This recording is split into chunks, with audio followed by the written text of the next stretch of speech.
Ya kowe ngapusi. Janjrat dudohke aku tegel mateni karo kowe. Lah nyatane pun kula mboten duwe anak menika kados pundi?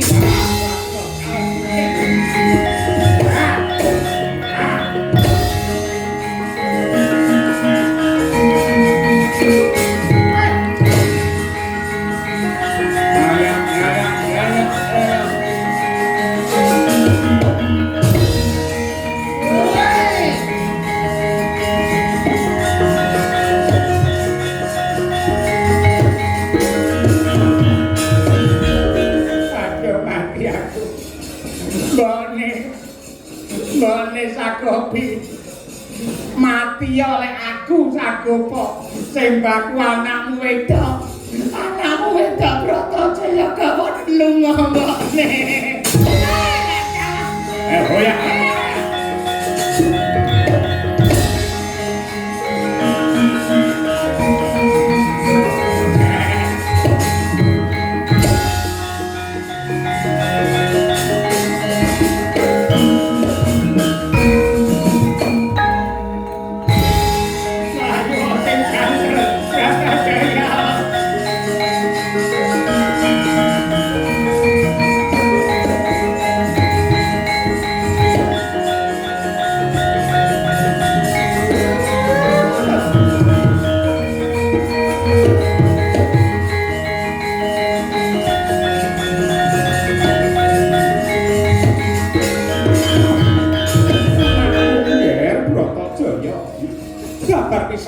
Gomono Widara Kandhang ketekan wujute denawa sing galak-galak kaya ngono nganti bapakmu ditelikong rabi sobat kula kang nangkur semune sing bakal digoleki karo buta kae Ranalya kejaba mong kowe lara ireng ayo lunga saka kene lara ireng ayo lunga lunga ki ngopo kene ketekan buta bakal nyekel kowe karo buta wedi karepmu piye buta kae galak Mbak galak ake-ake buta yen kelemon ngono iki ora betah meleh.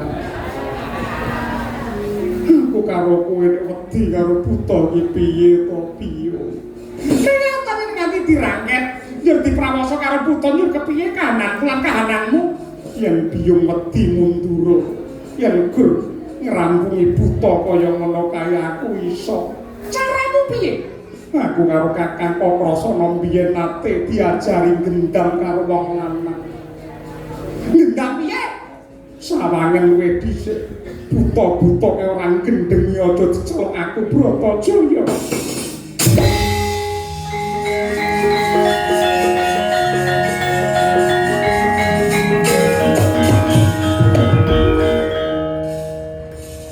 Sunamatek ajiku jaranku yang sun guyanganing tengah latar cemetiku sada lanang sun sabetake gunung jugruk segara wasat sun sabetake jabang bayine para buta teka kedhep teka kerep welas asih awit saka keparenging pengiran esek jegat esek buta-buta Doreneo yen pengin jetet aku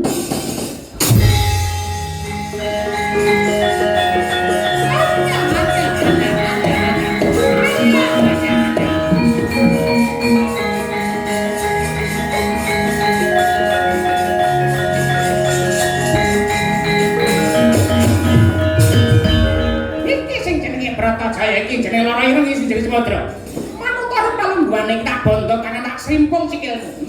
Bakale dipek bojo karo Sembakwa Dipati Sengkapura ya kuwi angger Paswara Kangsa. Tetep dadi jatuh gamane. Kowe iki omong apa? Oh, kowe dipek bojo dimulyake karo Adipati Sengkapura sing Paswara Kangsa. Usik kok. Yen aku dirabi karo Kangsa kuwi lak Adipati tegese kanugrahan kanggone Bratajaya. Bener.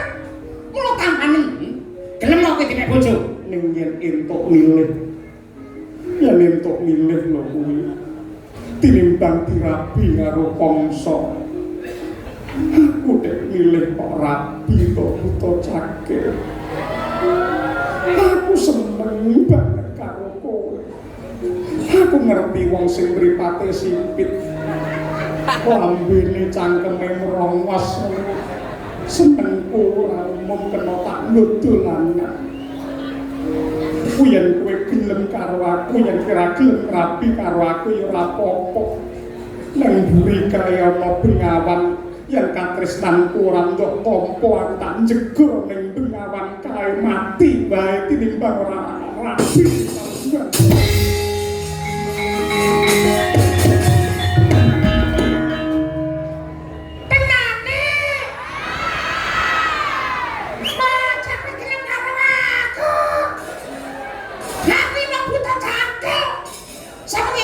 Boleh gaji mung 150.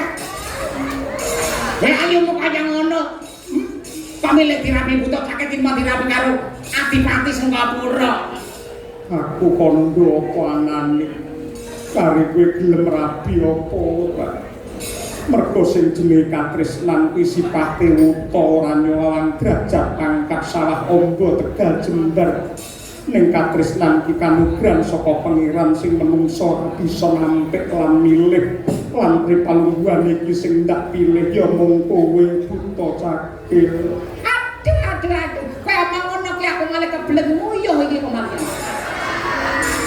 Ya nguyuh wae. Kowe tenang apa ora yen pancen ketelakoi nyawaku. Aku iku pole dilereni saka Singapura, dipecat karo Sang Baswara Kangsa ora apa-apa. Sing penting aku bisa urip karo kowe. Rekoso kaya apa mlarat kaya apa. Sing penting aku bisa urip karo wong ayune sing tumpuk undung kaya mriki. Tenang. Yen ngono omah-omah karo aku dadi wong desa, dadi wong mlarat keserakat ora apa-apa. Ora apa-apa, sing penting urip karo kowe. Enak.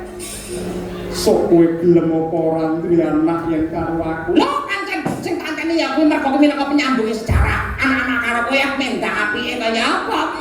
Raine jan kaya kowe, ning isore ya ampun kaya aku mendak apike, iki mesti becik banget. Iya. Muga-muga yen lanang yo ganteng, yen wadon yo ayu. Bener. Yen nganti metu lanang, anakmu metu lanang tak jaluk. Sok jenengno Raden Mas Penyo.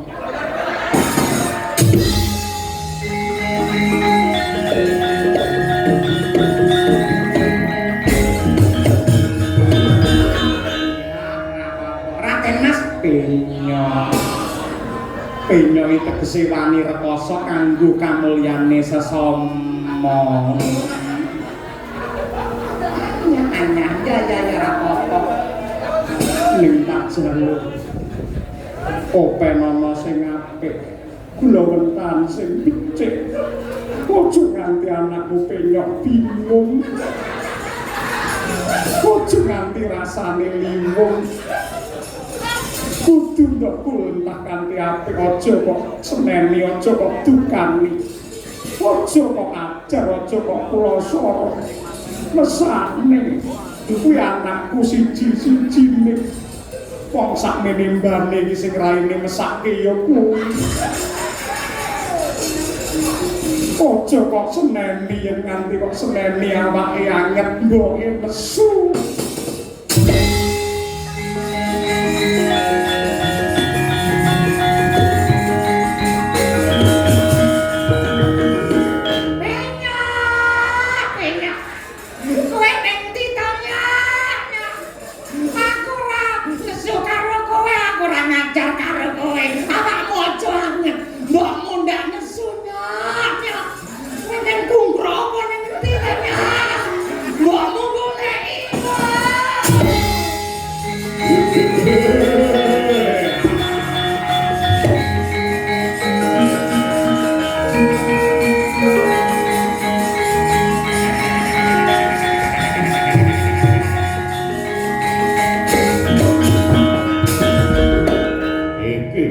jenenge Bratajaya. Dasar Paranyata, kowe arep Ngopo tak cekel bakal dirapi karo sesembahanku ya kuwi Angger Kangsa. yen entuk milih tinimbang dirabi karo Adipati Kangsa. Aku milih kok rabi buta.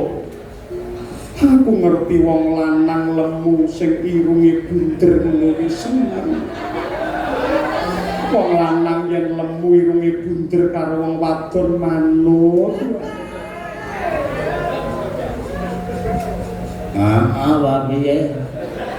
Masa kowe milih tak rabi tinimbang dirabi Raden Kangsa. Lahir batin bengkan dadaku jupuan jantungku katresnanku ya mung marang kowe kuwi wae yen kowe gelem. Yen kowe ora gelem tinimbang dirabi karo Kangsa aku tak nyemplung ning bengawan kono.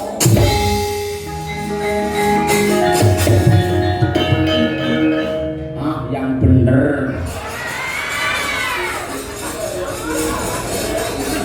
Nah ngono ya wis kena diboti lek ngono. Ya wis kowe tak pek bojo aku dilereni dadi Sentana Praja, ora masalah sing penting bojoku ayu. Engko lek kowe nyinden ning ndi-ndi, nyinden ning Sriwedari sing ngeterne ya aku. Ngono terus kowe iki. Audu kuwi lho udu. Aku pengen duwe anak karo kowe, aku iso mbayang yen aku duwe anak karo kowe lanang mendemi bapake. Aku ngerti wong lanang sing lemu, dhuwur, brewok ngono kuwi. Mesti wonge ora betah meleh. Betah meleh itu kanggo gawe kancane kok. So yen lanang jenengno Imam.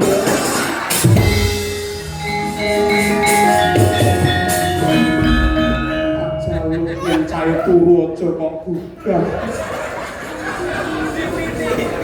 Yen cahe nakal aja kok seneni mergo kuwi anakku sing tak tresnani. Yen nganti kok getake kok cekloti, kok ajar nun awake ndak anget. Yen awake anget aku sing nesu, aku sing nangis. Imam, kowe nang ndi? Kowe ngalor ngidul nggo kipas angin ki ngopo? Kowe mulya mbokmu nesu le.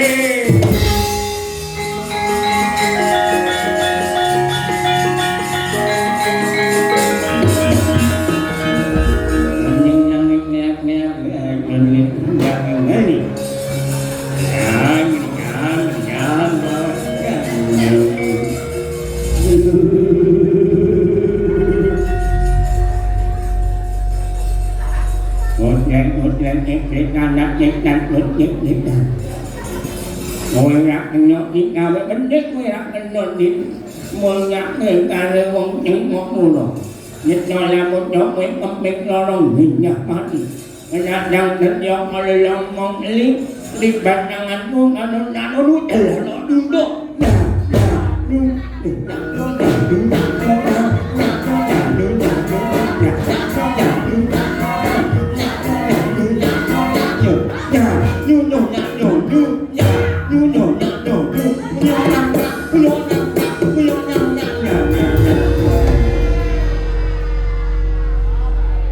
Ambil sebuah turu. Aja aku lho. Nggak kuno, nggak kuno, nggak ini.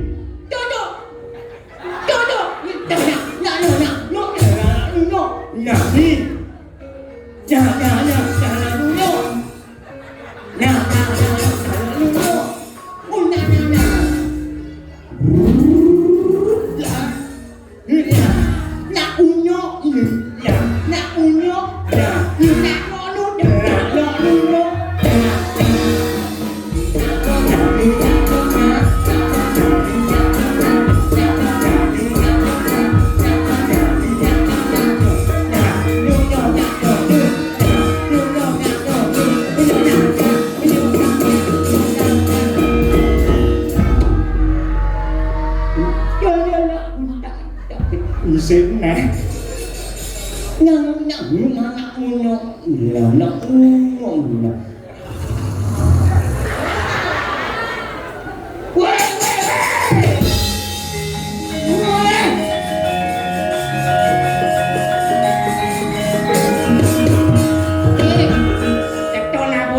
Kita Cecok ya bocah kowe ketokke kemayan. Yen buta-buta kowe kok gendam, kok kemayan iso, ning aku ora iso. Mergo aku titisane wae. Aku wong gedhi Wadraguna. Liyane kok gendam iso, liyane kok pelet iso. Yen aku ora iso, mergo aku titisane wae. Liyane kok pelet iso, liyane kok umi-umi iso. Lah aku ora iso, mergo aku titisane Iki malah saya gendeng lah iki.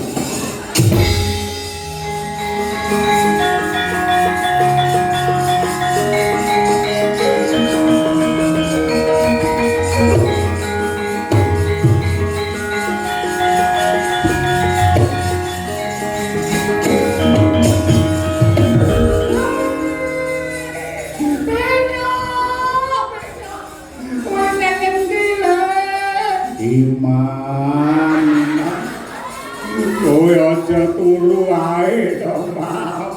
Arang-arang nyambut gawe turu wae. Kang nak uno apa kena diguna-guna yen aku titisane